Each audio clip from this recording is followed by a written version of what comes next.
Greetings, I'm Demonac, and it's arena time. So, time for another Gnomes vs. Goblins arena run, and if you look at this, the first two runs I've done since the expansion were Paladin and Mage, so obviously we're going to go Priest. They have some crazy good cards, but I think my standard of what I'm looking for in the arena has changed a little bit. So I don't think I'm looking as much for Yetis anymore. What I would really like would be a big pile of Ogre Brutes, which is a little bit odd. But let's look at this first row. Mass Dispel could be pretty strong. There are so many minions out there with Death Rattle now and other things like that that are likely to be played. It's not just like what is out there, it's what's likely to be chosen and played. So there are a lot of things that works on. It does it's expensive in terms of mana, but it does replace itself in terms of cards. So it's very interesting. Questing Adventure could also be super strong if I get some cheaper stuff, which I don't know if I want to go with the cheaper stuff so much with the Priest. And the Exorcist can also be pretty strong, and there are a lot of Death Rattle out there. If there's one Death Rattle on the board, you're getting a 3/4 taunt for 3 mana,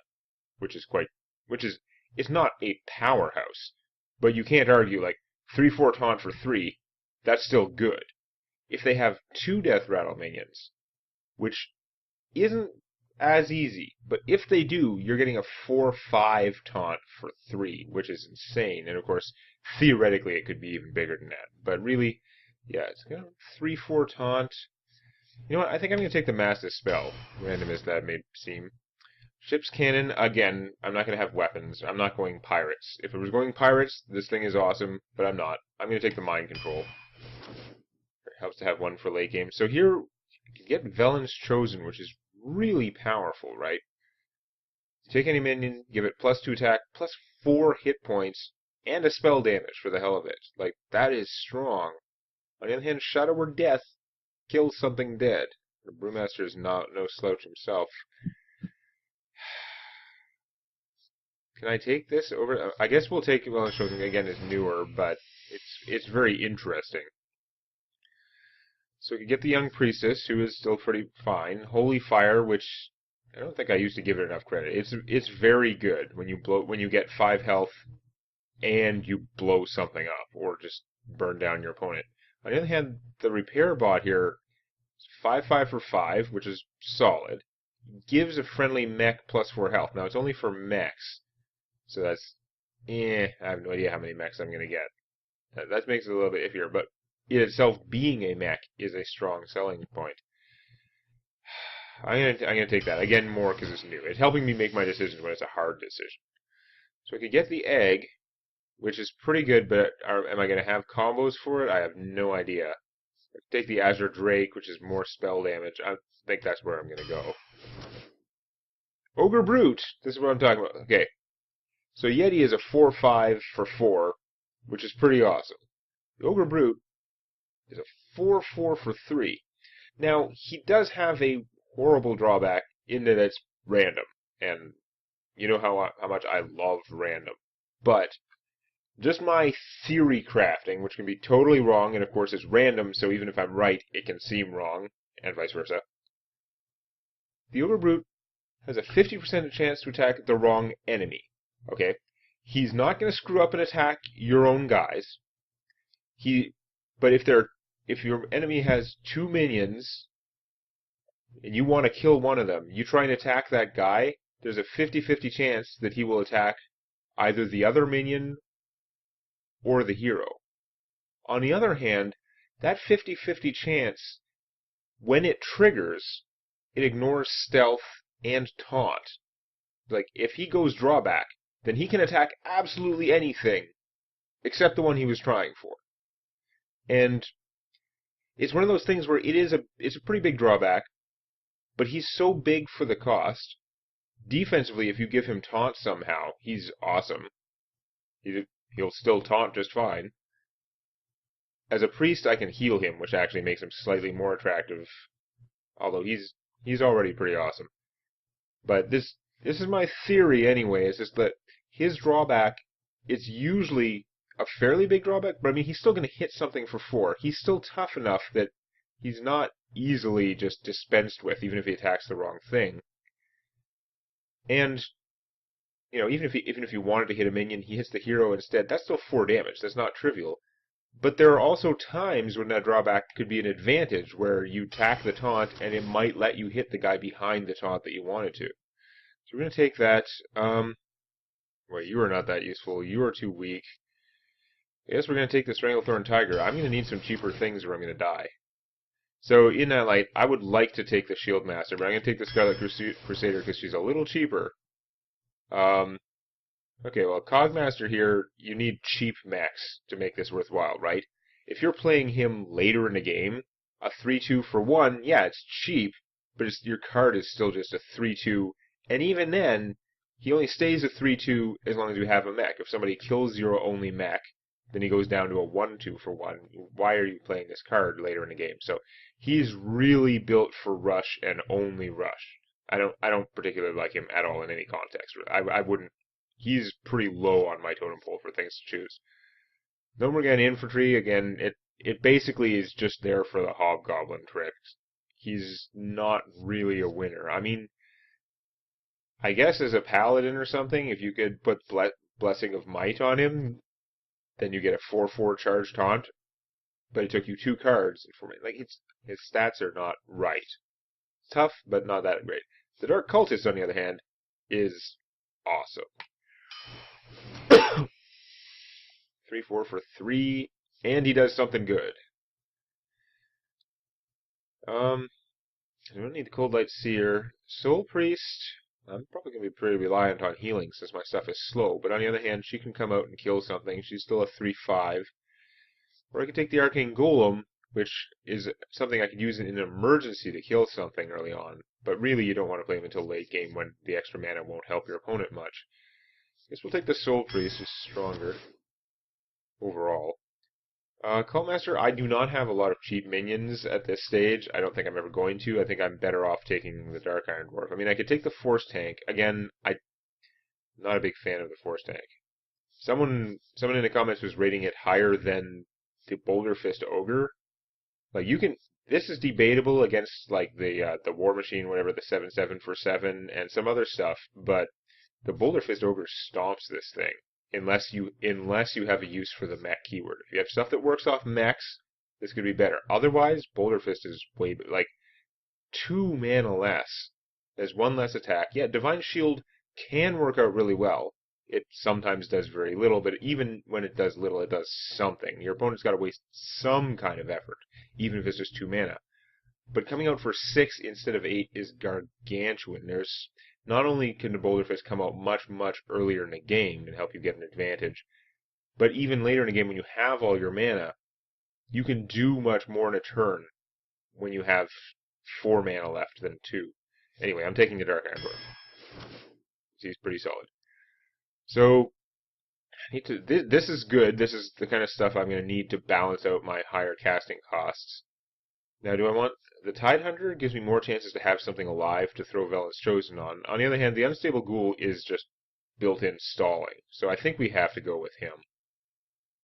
Yeah, I don't think that's particularly likely to screw me. So I can take the Velen's Chosen, or I can take the Explosive Sheep, which... I don't have a good way to trigger it. Like, again, for a mage, this thing is amazing. For a priest... Of course, I didn't get any in my mage run. As a priest, do I want that? Because Velen's Chosen's really strong. If I've got anything, I can throw that on. The sheep, I don't know if I can control it enough and have it go when I want it to. Because you still got to cast it, and then it's got to live long enough for you to attack with it. Attack when you want. Yeah, it's not as unambiguously good as it felt like originally. Unless you're a mage, in which case it's awesome. But I'm going to take Velen's Chosen instead. Why not? I'm not taking the second Mind Control. Again, the Shieldmaster would be good, but Dark Cultists, I'm starting to build up a lot of powerful 3-mana minions, and the Dark Cultists are great. They beef up the other ones, do everything. It's trying to load me up with Mind Controls, but that is such a late game card. It's really powerful, but I don't want a deck full of that. I think I'm actually going to take a Noyatron, because with all these Velen's Chosen, I could actually turn him into a very large minion there. And plus, he is a mech. I might have a use for mechs later. I don't have much I can hit with my upgraded repair bot. I could take the heal bot. Whoop-de-doo. The dark... Uh, as a priest, I feel like I've got healing covered. Although this is still... that's a lot of healing that you get for 5 mana and a bonus 3/3. The Darkscale Healer is much more of a minion and still does some pretty impressive healing tricks sometimes. It's situational. Or I could just take the Mind Vision and maybe get a cheap card from my opponent. Because again, I have a lot of expensive stuff. The thing is, my lot of expensive stuff means a lot of them have a good chunk of hit points. So I'm going to take the Darkscale, maybe heal that stuff up. Oh, this is hard! Because we got the Sludge Belter who... I mean, I'm saying I want cheaper stuff, but he is very tough. When you're a priest and you can heal him, even tougher. I could like drop Balance Chosen on him, or who knows what. Like he can stand up to a lot of punishment and protect me, since I've been passing up a lot of the taunts. Then but we got the Knife Juggler and his shadow, the Shadow Boxer here, right? He does, after you summon any minion, he does 1 damage to a random enemy. We all know that's awesome, even if it's unpredictable. 3/2 for 2, of course he's still fine. This is a 2/3 for 2, which I like even better. He's a mech, which in this expansion is a big deal. Maybe not in my deck, but but overall, being a mech is a very valuable trait. And wow, yeah, just anytime any character gets healed, he deals 1 damage to a random enemy. Same ability as him, but the trigger is any healing anywhere instead of summoning a minion. And that means if you Holy Nova or something, you can get crazy amounts of damage out of that. We're going to take the Shadow Boxer for sure. Not just because he's new, because he's actually awesome. I've got a choice of Garbage Crab, which is not a winner. The Sea Giant, which, you know, he's okay. He's the middle giant. He's nowhere near as good as Molten, but he's much better than the Card Giant. And then we have the brand new Giant, who is just not as cool as he looks in his picture. He's the Card Giant, except it's not for your cards, it's for your opponent's cards, which means you have even less control of it. He is a hoser for opponents that are trying to go for that card strategy, and he's a mech, which makes him better. But this is so out of your control that I would not want to mess with that, unless I had like a very direct strategy. I don't know how I'd use that. I can think of theoretical ways to make him work better, but none of them seem worthwhile. So yeah, we'll take the Sea Giant, he's fine. Temple Enforcer is like he's a bigger version of my repair bot, except he can fix anyone up. Could take another Mind Control if I wanted to just have all the Mind Control in the world. You know what, I've actually evened out, I've got some of the cheaper stuff. I am going to take another Mind Control, even though I should really take the Enforcer. He would have built up my stuff better. Speaking of Mind Control, I could take the Mind Control Tech, or it's the Matter Bomber, right? It's a 5/4 for 5, so he's not like amazing stats for his cost, but he's still chunky. He's not bad. And 6 damage is a ton, but it's split completely randomly. This isn't, Shadow Boxer only hits enemies, okay? It's random, but it's not like random. This is random. You can screw yourself completely with this guy. He's much harder to control than the regular Mad Bomber, because the amount of damage he's doing is going to cause wild differences. On the other hand, if your opponent has something with 1 hit point, there's a really high chance this guy's going to kill it, compared to like the Mad Bomber strategy. I don't think I can take him. I hate him too much. And the Mind Control Tech might work out, who knows. It's giving me a lot of buff, like Murlocs, but not the actual, like, Murlocs to be buffed. So even if I had been going for them, I'd have a bunch of, like, expensive Murlocs slightly buffing each other and stuff. It wouldn't quite work out. So the Weblord is with Battle Cry. Like, that's interesting. I don't think he can beat out these cards, because this, for winning the game, and Shadow Word Pain for controlling. I think I gotta take the Shadow Word Pain, because I don't have that much stuff that actually kills minions. I'm gonna want that, even if it's the little one. But just out of curiosity, how much Battle Cry do I have? Like, not a lot. Mind Control Tech, that's not even a conflict, is so rare. There's that. I've got a few. They're all kind of higher end. I don't know. We're gonna take Shadow Word Pain. It's not a hard choice. Organ Infiltrator, pretty good. Bloodfen Raptor, nah. Shattered Sun Cleric could buff one of these other guys. That could be pretty good. I'm just wondering if I should take the Worgen Infiltrator, because again, I'm still worried about the early game, even though I've chosen enough cards to try and even that out. My casting cost curve is much better now. I certainly don't have any 1-drops, though. He's a pretty darn good, like, first play. Shattered Sun Cleric could buff one of these other things, though. No, I'm going to take him. I was just thinking, I've got all those Velas chosen. It'd be good to have him as a potential target for it. So we can get the Rocketeer, try and finish someone. The Ogre Magi for more spell damage. And of course I have, like, no spell damage. Even though I've got 2 Velas chosen and, like, the Drake to draw some Holy Novas. Of course, getting a specific card that you want is less likely because there are an extra 120 cards. Can't get all of them, but there are an extra bunch of, like, class cards. May not work out for me. But Ogre Magi... So he's not really helping since I don't have anything to use the spell card. And the Mech Warper is pretty cool. 2/3 for 2. Again, that's helpful. And he makes my mechs. I don't have a lot of mechs, but he makes them all cheaper, and that's awesome. The Shadow Boxer could come out for 1. There's no cooldown on this.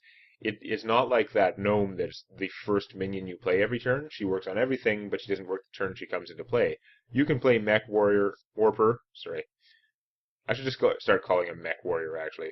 Go all Battletech on them. But yeah, the Mech Warper, you can just play him and then play the Shadow Boxer for 1 mana right away. So if you have another mech in your hand and you're looking to play them both, he effectively only costs 1 for that turn. Or if you had 2, it could even be free.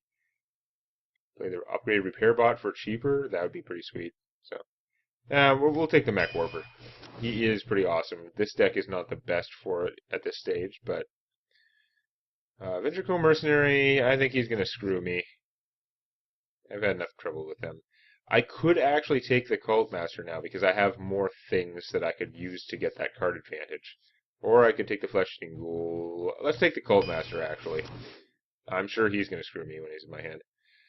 Dalaran Mage, if I had spells, if my next 4 cards were Holy Novas, this would be awesome, but they're not going to be, so we're going to stick with the Loot Hoarder, I think. More cards. So I can take that Shrinkmeister, which does help you win trades. You play him, and you reduce an enemy minion that you are planning on killing right away. And he's cheap, he'll help out. I actually need more fatness now after we've gone so far trying to get the cheaper stuff, but I take this Circle of Healing. Harvest Golem is a mech, which is awesome. He's a good target for everything. He was already good. Circle of Healing, though, I have a lot of big things. It has the potential to go crazy with the Mech Warper. And although it probably works out really oddly if your enemy stuff is damaged too, because then they're going to get healed, and then it's probably triggering the Mech Warper each individual thing that gets healed. So it could like heal something to full, and then shoot it, and then shoot something else, and then heal it to full. That's messed up. But I also have the Akanai Soul Priest, which just turns this into a giant nuke. Take that, or just more Fighting Power. I'm going to take the Circle of Healing. I don't have a lot of spells. Brewmaster. Let's take the Brewmaster. I was so worried about fatness that I ended up not getting enough fatness, I think. Although I have 2 mind controls to even it out. Hopefully. So maybe I should take the Gnomish Inventor to help me draw through my deck. I mean, I don't have the spells for him. Bomb Lobber is just... See, he's pretty solid. He comes out, he's a 3/3 for 5, which is tiny. That is not very good cost for his stats, but if the purpose of him is he casts Flame Cannon for free. He's just like, hi, I'm Flame Cannon plus a 3/3. Is he fantastic for his cost? No. But that Flame Cannon is pretty good. I mean, you time him right, and he should kill something, and you get a 3/3. That's part of the deal. But I'm going to take Shadow Madness, because Shadow Madness. Okay.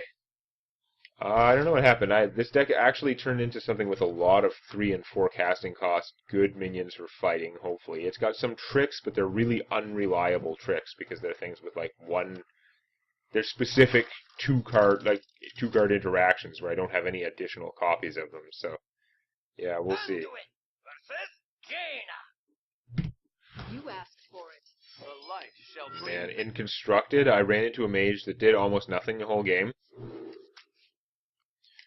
her whole strategy was to play that new Medivh's Chosen card, which is basically every minion that you have in play, it gives you a copy of that in your hand. Her plan was just to wait until she got low, drop 2 Moltens, then Medivh's, get 2, and drop 2 more Moltens, and then do some stuff, and presumably give some of them taunts, and then be like, go. Alright, well, we are going to play him. And we're going to strongly consider coining out the Dark Cultist next turn, because he's amazing. He is pretty neat. It's time for a little blood. Okay. Well, we're not going to use a Noyatron to deal with that. We've got the upgraded repair bot. We could potentially wait and then make a 1/6 Noyatron. That would be fun. But more importantly for now, we're going to try whipping out the Dark Cultist. He's big enough that this guy without Enrage won't do it. If she wants to Enrage him and kill him, then I'll end up with a 2/4 Worgen Infiltrator, which is kind of cool. So, like, this guy is really good. Like, 3/4 for 3 is fine, and then he actually gives your opponent annoying choices. She doesn't have enough mana to Flame Cannon this guy right now. I mean, he's just a 2/4. He wouldn't really be worth it, but I'm pretty happy to have him there right now. So we're gonna hit, and we're gonna save a Noyatron for later. We're going to play the Unstable Ghoul right now. Might backfire, but we just gotta get something out on the table. Yes. So this guy, yeah, I don't think I have enough mechs to make this guy really awesome. He's mostly just a 5/5 for 5. But has potential. And if I do wait until my 7 mana turn, or just wait, I guess, just play the Annoyatron on next turn, and then if he lives, upgrade him. That would be cool. That's what I should do. I always tend to think about combos like that as doing both at the same time, because the ideal is your opponent doesn't have a chance to respond to it, to mess it up. But in this case, I might as well just try it, you know. Okay, so you're fireballing that. It's going to do 1 damage to him, but you spent a fireball on a 1/3? What the heck is your hand like? I'm confused. I am confused and annoyed. Hello, hello, hello. I think every time I play that, it's just be like, Smithers, release the robotic Richard Simmons. Glory to the Clearly what's going on there. Really? He had that deck? Well, I can Master Spell him, but, like, that's incredibly annoying. You know, Master Spell will rob them of their taunt, too, so I guess that's what I'm doing, but it's not working out as planned. It's not a great use of mana for my turn. But I did have to get rid of that. first.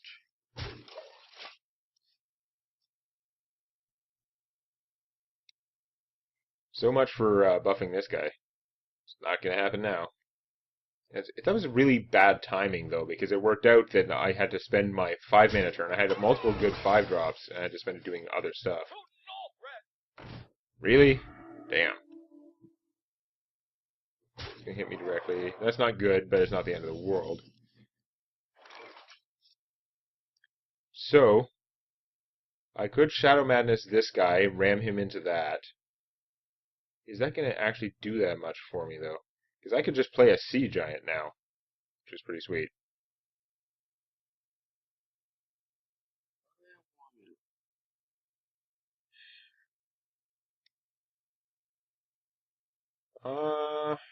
If I use this guy to kill that, then he's going to get shot for 1, which is annoying.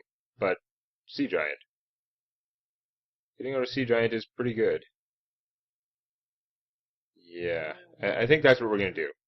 At this stage of the game, I think the Sea Giant's the strongest thing. I've got multiple things to heal him if he takes some damage. But I think I should kill that preemptively, and I don't think I'm going to waste my Circle of Healing saving this guy. It would be nice to save him. He's probably just going to get shot, but she's got to do something about him. Maybe she has a polymorph. She spent a fireball on nothing, so she's probably got a handful of stuff that kills.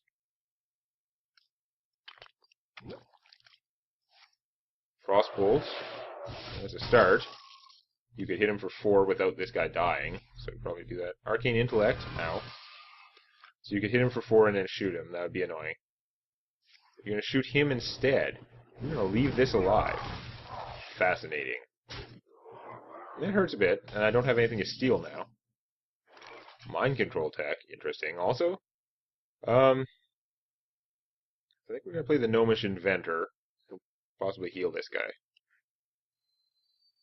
I mean, we could just play her, which would heal me, heal him up to 7, and then heal him the rest of the way with my spell and save all my junk. Yeah, maybe we'll do that. That's actually fine.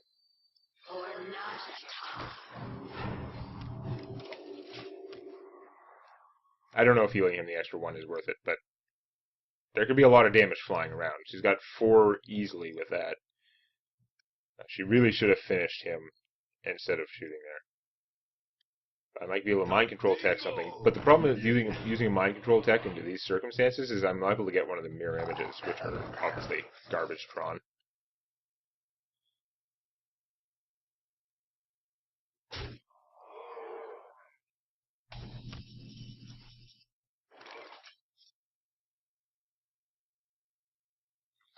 This is interesting. So I could kill him, but he's one of the good things. I could steal this guy, but he would just suicide against that. It wouldn't work out unless I kill that first. But I could steal this guy, and then, oh yeah, he's not going to get to rage because he would die against anything. So that's not going to work out.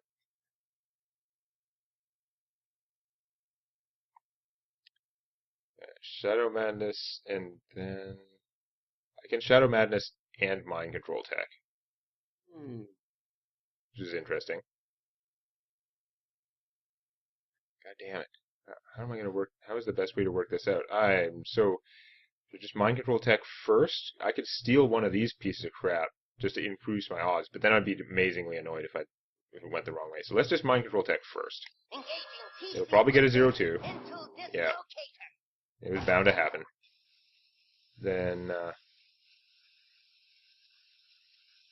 guess we'll kill that. Shadow Madness this guy.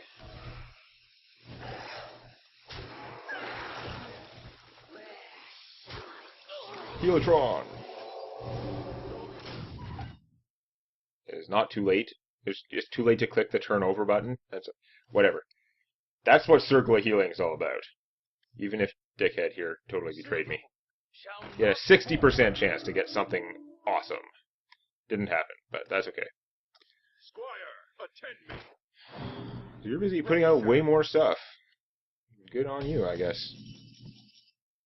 I don't have anyone to buff with this, although I might want to play him anyway. I do have a fair amount of other stuff to do, and this could draw me a card. Let's see what card I draw first off. Stranglethorn Tiger. Well, I don't have to play him for no reason now. I could do both of these, though. Good death rattles and stuff.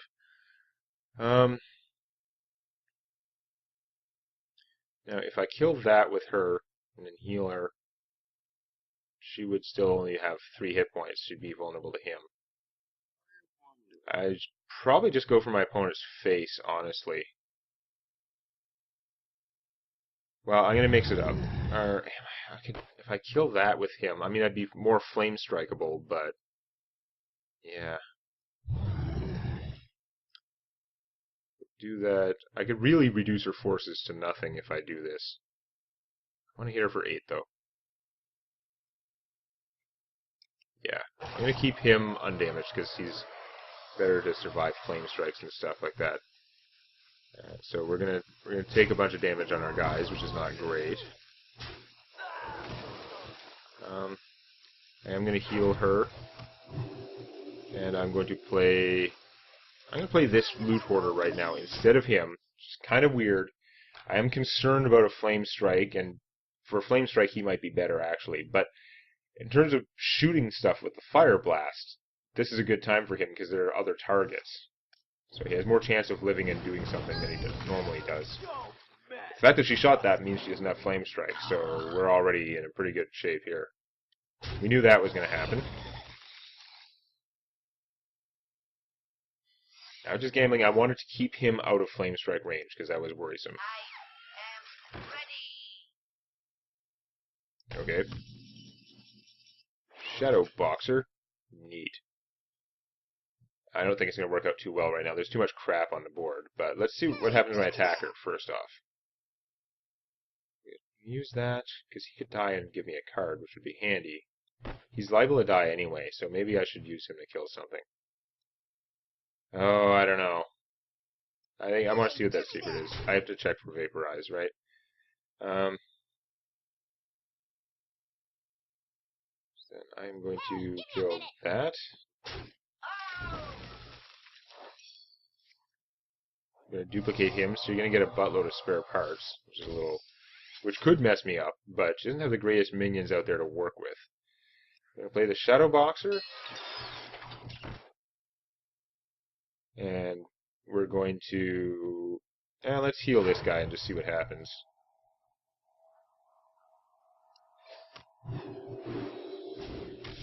One damage to her, that's okay. Hit her for 8.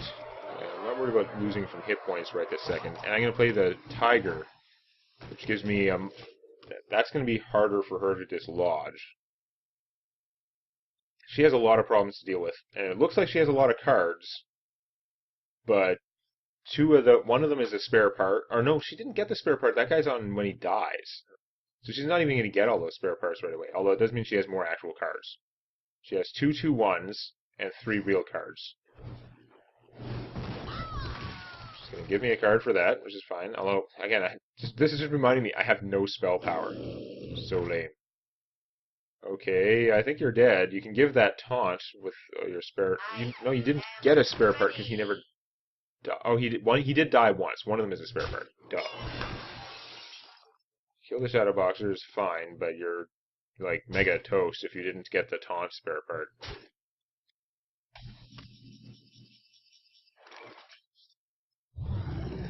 There's no messing around here. So I feel like I had solid control over that game, but she looked like she was saddled with a lot of mediocre picks. I don't know if she was choosing badly. I'm going to assume she just got crummy choices a lot of the time, which totally happens. She did also fireball a 1-3 taunt for no reason. Like, there was no need for it that early in the game. So, I don't know. But in any case, I have a fair amount of sort of mid-game strength, and I have 2 mind controls for the late-game power. The upgrade bot, I know he has a tendency to make me want to save him more than I should, but I don't think that it really impacted that particular game when I would have played him, because I had things to do all those other times. I don't think there was really a turn when he would have been better than what I did. Maybe that doesn't speak well for him as a card, though. I don't know. We're going to find out next time. If you found that useful or entertaining, or if you enjoy cookies, hit the like button. And don't forget to subscribe to Demonet Games for more Hearthstone Arena and other gaming videos.